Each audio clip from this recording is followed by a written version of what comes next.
Hello and welcome to Starting Point, where one thing leads to another. I want to start by mentioning these 4 books about women scientists are each starting points. I've been thinking about it. They list 52 scientists. 50 tells you about them, and you can follow it up then. Any one of those that you want to find out more about. In Catherine's book, at the very back of the book, she gives almost 70 names of scientists. And I really like how she's done that. She's got their names by date, starting in the 1300s and working her way up. Most of them are let's see, here's 1901. So most of them happen from the start of the 1900s. And I just thought that visually for me, I got the person's name in capital letters and then what they did. What they did. Rosalind Franklin, the structure of DNA. And then in parentheses, although 2 male scientists claimed credit and were awarded the Nobel Prize, most agree now the discovery was based on her work. Oh, very interesting. And so that sort of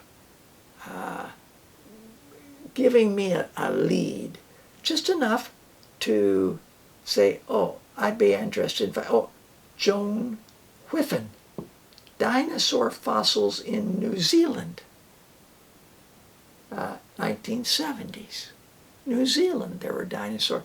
And I mentioned the dinosaur caught my eye because I'm interested in Mary Anning and her work at finding and discovering dinosaurs. And she was mentioned here on the timeline, and she's also mentioned in the text. It's before, actually, someone who is also famous for dinosaurs. Let's see what I've got here.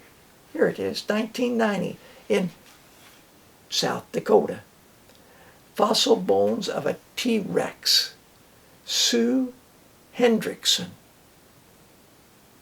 So one of the things that I liked was that in the back, she also mentions interviewing as a means of finding out about things. For me, what I do, if I found somebody interesting there that there was nothing written about the person, I would go and put the name in, check the name in Wikipedia. Even if the name was there and I was interested in maybe knowing more about the person, I would go to Wikipedia and read what the write-up about that person is. So it's a starting point. I just thought this interviewing people, that came as a surprise to me. Let's see where that is. I think it's over here. Here it is. She interviewed Clara, Ella, Aaron, and Lindsay. They were the 4 students that did work on solving the problem of what to do with bluegrass. Some factions wanted to burn it. Other people didn't want to have all that smoke and fire and particles in the air. And they came up with a way to take that bluegrass and turn it into paper. So she spoke with them, a few of the other students as well. She spoke to Katie Murray and Rachel Charles. And I just thought, wow, that's... Now, Rachel Charles was the one that did solar purification of water. They could be used, simple design, inexpensive.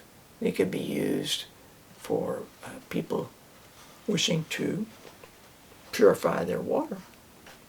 And then there was the Katie in about lead in the soil, and how some plants are able to, some die, but others are able to not show ill effect. So you could be eating something that looks perfectly healthy, and it might, if this have lead poisoning. Well, anyway, I just thought, well, and so she interviewed a number of the other scientists that she dealt with in this. This thing about the dinosaur, and she's got a little something about Mary Anning, and Mary Anning's in all 4 books, and a really nice essay about Mary Anning is in Headstrong, 52 Women Who Changed Science in the World by Rachel Swaby. She wrote really thoughtful, in my opinion, essays. After finishing reading this essay, this one was 2.5 pages, I noticed the next person in here, Ellen Swallow Richards. One thing leads to another.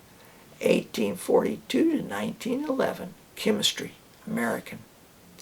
Before 1887, water quality standards in Massachusetts did not exist. Modern city-run water treatment plants, those weren't around either. So on the contaminated drinking water roulette wheel, to take a sip of water in Cambridge, Massachusetts in the late 19th century was to consume either industrial waste or municipal sewage. To push the area's drinking water to a safer state, Ellen Swallow Richards, an instructor at the Massachusetts Institute of Technology's newly founded Laboratory of Sanitary Chemistry, supervised the collection and analysis of some 20,000 water samples. Her experimental design both set the standard for similar studies and gave Richards a foundation to make assumptions about both the area's water quality and larger global drinking water conditions. Not a bad contribution from the first person in the United States to be both a professional chemist and a woman at the same time, meaning all the others that had studied chemistry were men. And this woman did a lot of work helping set up and promoting home economics to help people with their health, more balanced eating, preparing healthy foods, regular exercising, wearing comfortable clothes. Corsets were still in fashion. And she later became, when they established the American Home Economics Association in 1908, she was its first president. And through home economics, many women got into the field of science. And she was the first person admitted by MIT, first woman admitted to MIT. No small accomplishments or this woman. So this book, Women in Science, had something in it about Marjorie Stoneman Douglas. They were one-page write-ups, and she's the woman that died at 108. And I wanted just to show you her classic book, The Everglades, River of Grass. She looks at it from a natural scientist's point of view. She looks at it from the point of view of the historian. She was had become a writer for newspapers, and she used that position to fight the development of this rare ecosystem. And her writing about it is just the history about it, the different peoples that lived there and their relationship with it. And this book supports the other writers as well.